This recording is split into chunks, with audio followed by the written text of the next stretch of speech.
te tau au iui. Ua whanona te mau maohi nā te moana nui o hiva.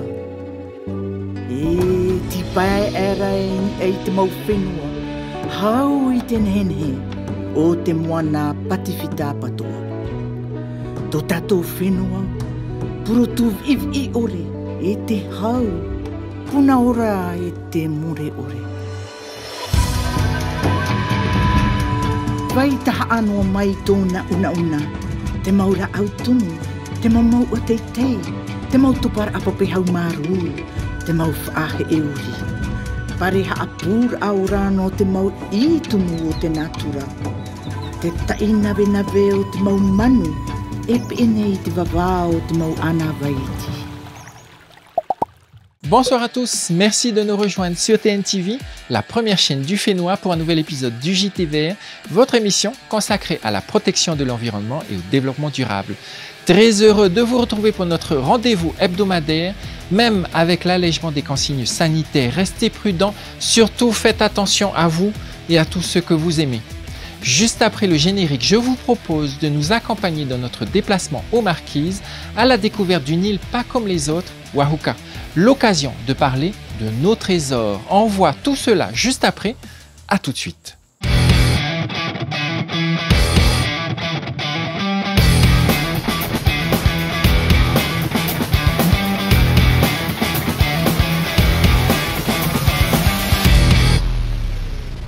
Connaissez-vous le patrimoine commun de la Polynésie française?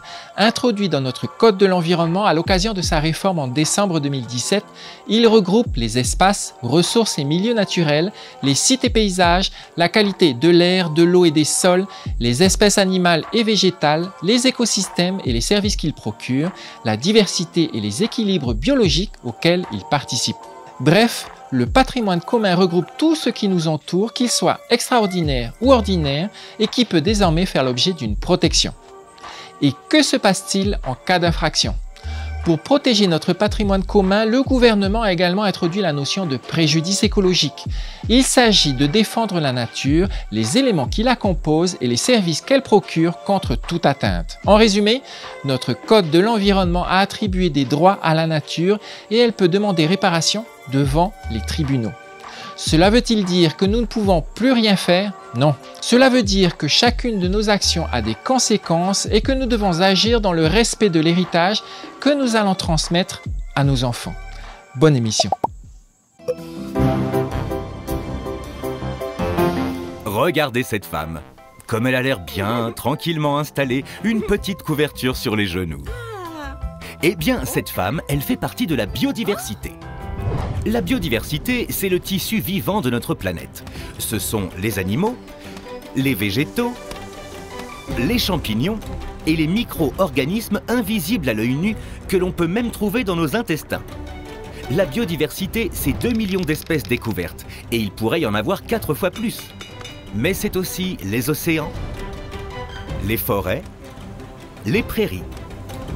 Tous ces êtres vivants et ces écosystèmes ne vivent pas juste les uns à côté des autres.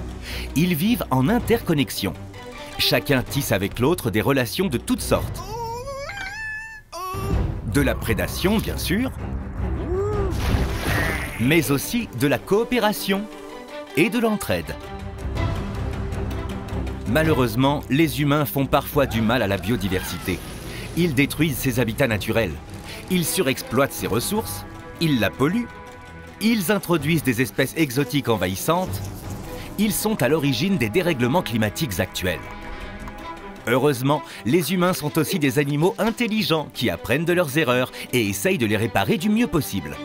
Êtres vivants et milieux naturels, il existe une multitude de connexions entre eux.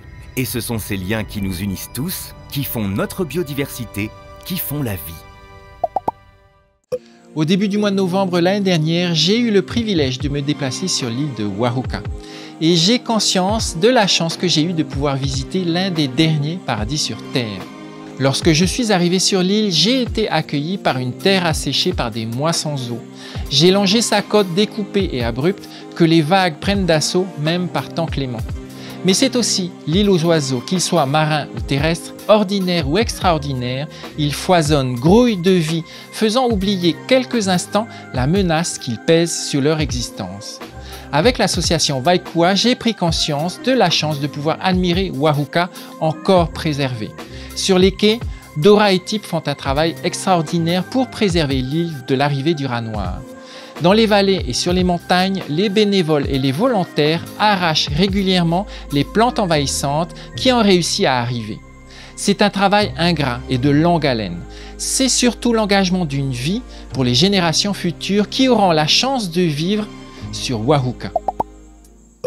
Et justement, nous avons eu l'opportunité de recevoir dans nos studios Chloé Brown, la directrice de projet de l'association Vaikua Ite Manu au Wahuka. Je lui ai demandé si son île était bien vraiment la plus belle de toutes. Regardez sa réponse.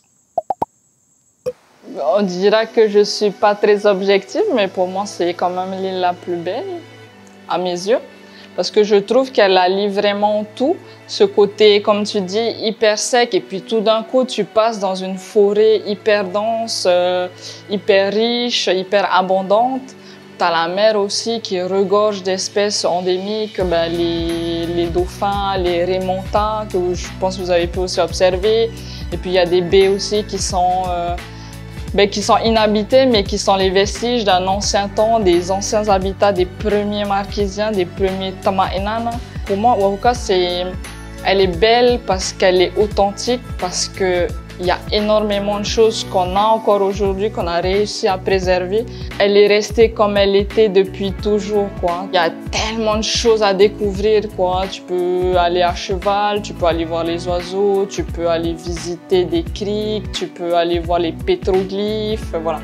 C'est important pour moi de pouvoir la promouvoir et pouvoir en parler en connaissant les choses. Et pour terminer notre JT Vert, je vous propose une publicité pas comme les autres. Elle est l'œuvre d'un jeune duo allemand, Dorian et Daniel, qui signe ici une vidéo dérangeante sur les effets des activités humaines sur notre planète. Je ne vous en dis pas plus, regardez ce petit bijou visuel, c'est notre coup de cœur de la semaine.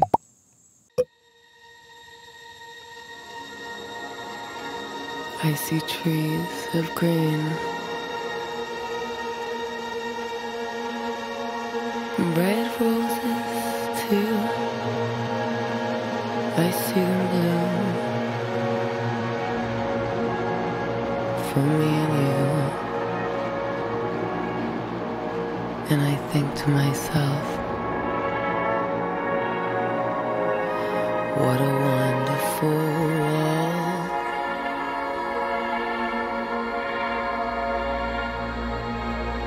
I see skies of blue and clouds of white, the bright blessed day,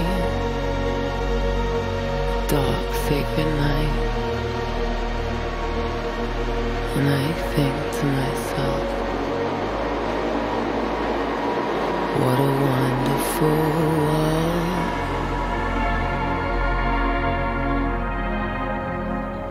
And I think to myself,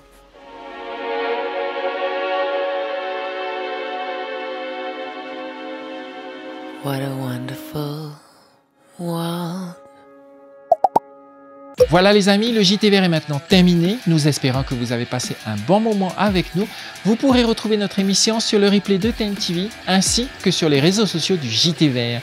Faites attention à vous et à tous ceux que vous aimez. Restez prudents. On se donne rendez-vous dimanche prochain, même heure, même chaîne. Rappelez-vous que nous sommes riches de nos trésors. À très vite. Au revoir.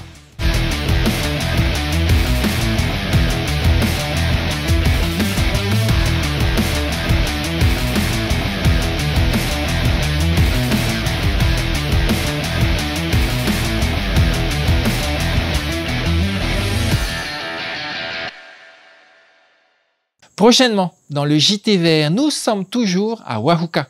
Dimanche prochain, je vous propose de poursuivre notre périple à Wahuka aux Marquises. Nous essaierons de vous convaincre de vous lancer dans la vie. C'est dimanche prochain dans le JT Vert sur TNTV.